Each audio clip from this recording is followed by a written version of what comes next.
ओम नमः शिवाय, ओम नमः शिवाय, ओम नमः शिवाय। दोस्तों, मैं आज आपको द्रव्य शोधन मंत्र बता रहा हूँ।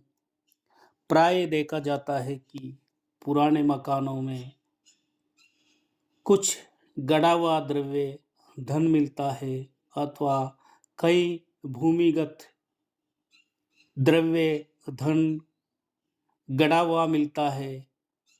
वह गड़ा हुआ द्रव्य धन आदि जिस किसी के भी भाग्य में हो उसी को फलीभूत होता है और अधिकांश उसी को प्राप्त होता है। यदि जिसके भाग्य में नहीं है और उसको वह द्रव्य पदार्थ गड़ा हुआ धन मिल गया तो समय और परिस्थितियों के अनुसार उसका रंग रूप परिवर्तन हो जाता है तथा वह अपने मूल स्वरूप से अन्य स्वरूप में परिवर्तन हो जाता है। कोई द्रव्य हड्डी बन जाता है, कोई कोयले बन जाता है, कोई बिच्छू बन जाता है, कोई सांप आदि बन जाता है। ऐसा प्राय देखने को मिलता है। अधिकतर कई जगह जहाँ हांडी में कुल्हड़ में जो द्रव्य होता है उसको खोलते हैं, निकालते हैं तो कोयले निकलते हैं, हड्डी निकलती है, बिच्छू आदि निकलते हैं। इससे यह विदित होता है कि वह द्रव्य गड़ा हुआ धन जो कि जिस किसी का भी था अथवा पूर्वजों का था वह जिसको मिला है उसके भाग्य में नहीं था।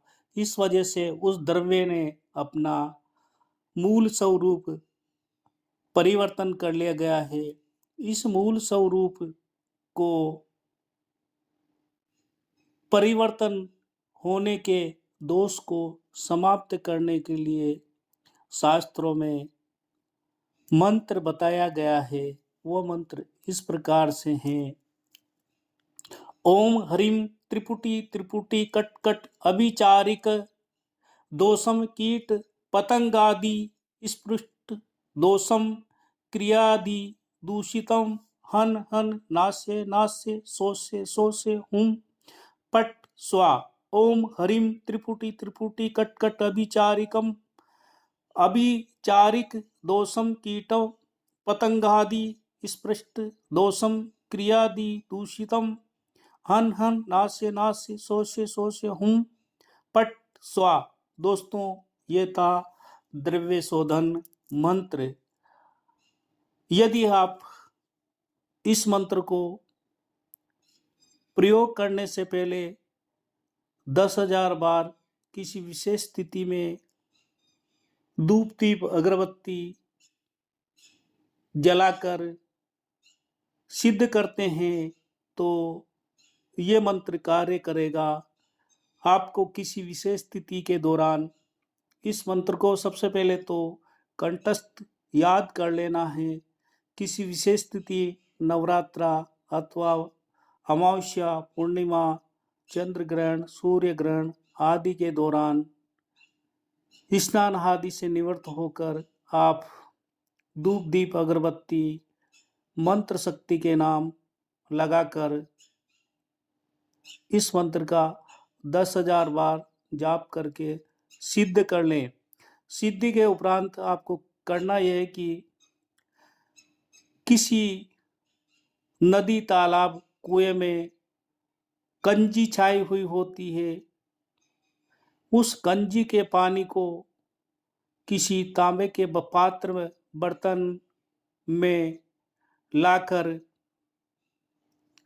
1,000 बार उस जल को इस मंत्र से अभिमंत्रित करें।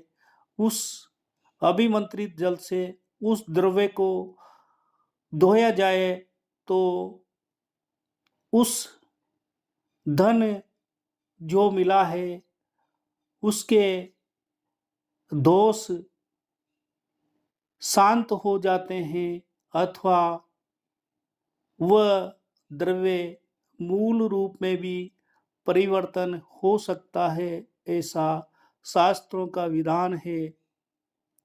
यदि आपको कहीं द्रव्य गड़ा हुआ धन प्राप्त होता है तो उसको उपयोग में लेने से पहले इस मंत्र से आवश्यक रूप से दोष शांत करा देना चाहिए और उसके बाद ही द्रव्य को उपयोग में लाना चाहिए। हर व्यक्ति इस मंत्र को सिद्ध नहीं कर सकता। जो इस तरह के द्रव्य के संबंध में जानकारी रखता है, अधिकतर लोग तांत्रिक क्रिया वाले जो कि द्रव्य खोजते रहते हैं और द्रव्य प्राप्त करना चाहते हैं, विशेषकर उन लोगों को इस मंत्र को सिद्ध करके जब कभी द्रव्य प्राप्त होता है तो उसको दोष शांत करके ही उस द्रव्य का प्रयोग करना चाहिए। अन्यथा जो गड़ा हुआ द्रव्य धन आदि प्राप्त होता है वह किसी न किसी प्रकार से हानि पहुंचाता, नुकसान पहुंचाता है अथवा जनहानि भी कर देता है। और यहाँ तक भी सुना है कि किसी परिवार का विनाश कर देता है। अधिकतर कई जगह द्रव्य जमीन में गड़ा हुआ खोदने पर जिस किसी भी पात्र में द्रव्य होता है उस पात्र को खोलते हैं तो सांप उस पात्र में से निकलता है, साथ ही उसमें जो द्रव्य होता है वह निकलता है। इससे विदित होता है कि उस द्रव्य जिसने रखा था उसकी आत्मा भगवान के यहाँ नहीं पहुंची है और वह आत्मा उस द्रव्य पर आस लगाए बैठी हुई है अथवा उसके आसपास ही विचरण करती रहती है। जहाँ तक हो सके वह उस द्रव्य की रखवाली करती है और जहाँ तक उस द्रव्य को खोदने का प्रश्न है तो शास्त्रोक्त विधि से वहाँ जो भी कोई द्रव्य खोदो अथवा खोदना हो उस दौरान विशेष मंत्र आता है। वहाँ रहने वाले भूत प्रेत पिशाच अथवा अनिष्टकारी शक्तियों को वहाँ से हटाया जाता है, तब जाकर ही उस द्रव्य को खोदा जाता है। अन्यथा उस द्रव्य से जुड़े हुए शक्तियाँ आपको हानि पहुंचा देती है और जनहानि होने से इनकार नहीं किया जा सकता। इसलिए किसी भी प्रकार के गड़े हुए द्रव्य को पहले तो खोदे तो उसका वहाँ निवास करने वाली शक्तियों को हटाकर ही खोदे। साथ ही यदि द्रव्य खोद लिया गया है तो उसके दोषों को शांत करने के लिए इस मंत्र का प्रयोग करें। ओम नमः शिवाय, ओम नमः शिवाय, ओम नमः शिवाय।